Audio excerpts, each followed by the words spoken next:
Hello you guys, and welcome to Abundantly Minimal. My name is Sarah, and in today's video I'm actually taking a request from Dawn from Sensible Living with Money Mom. She actually has a great channel herself related to saving money. If you want to check it out, I'll link it in the description field below. But she had a question about how to live with non-minimalists. I know this can be a really challenging topic, especially as you're on a journey to declutter and simplify your life and you're feeling great about it, but yet your loved ones, either your partner or your family, your parents, others in your life don't maybe feel the same way. Now, I know fortunately I have been very lucky. My husband Jake is very much on the same page and honestly probably a better minimalist than me. But for those who are not as lucky, I wanted to put together some thoughts and tips that may be helpful.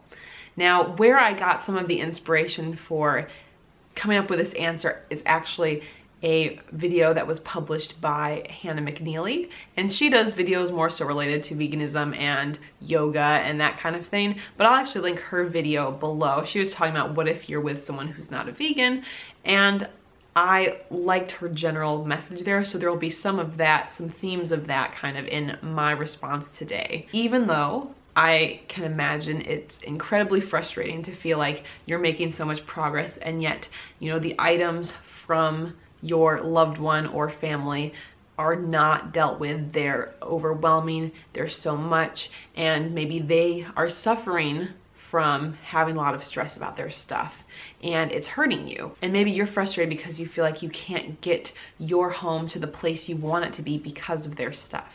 And I can imagine that's incredibly challenging. What's really tough to remember is that technically we cannot change anyone. We can't force anyone to declutter. We can't force anyone to make these changes that we want. And so that leaves us with a couple options. Ultimately, what's most important is, despite whatever fundamental issue or frustration there is with this person or others in your family that are not living a minimalist lifestyle, above all, we have to maintain our unconditional love for this person. We need to be patient. We need to be non-judgmental. We need to be compassionate.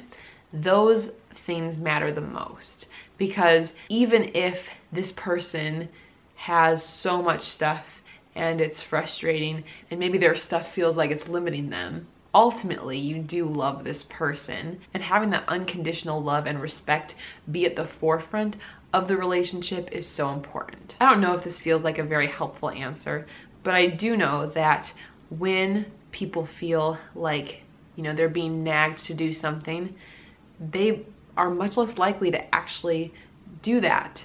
If they feel like they're not being respected for a choice, that only breeds negativity in that relationship.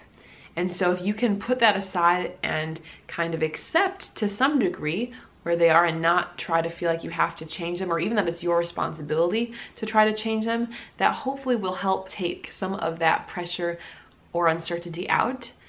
You can be the example and you can show exactly what a minimalist lifestyle can look like, and you can kind of radiate the joy and happiness that comes from those decisions. Because I know, at least for me, that's how I feel, very joyful and very happy about my minimalist lifestyle. And maybe that will be enough, but you can't force someone else to change. And sometimes the tougher we try to actively change them, the tougher it is, or the more they will withdraw or not want to listen to it. When you let go and just focus on being as joyful and positive and open and non-judgmental as you can, that's where I think we can see more changes made. Understand you can't change them. Be the example.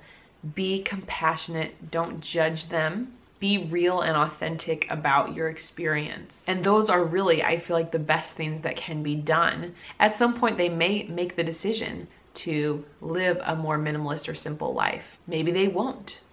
But regardless, kind of seeing it as a journey, whatever place they are at along that journey, we want to celebrate them. They matter to you, obviously, if they're in your life, and respect them and continue living your life in a way that's full of love.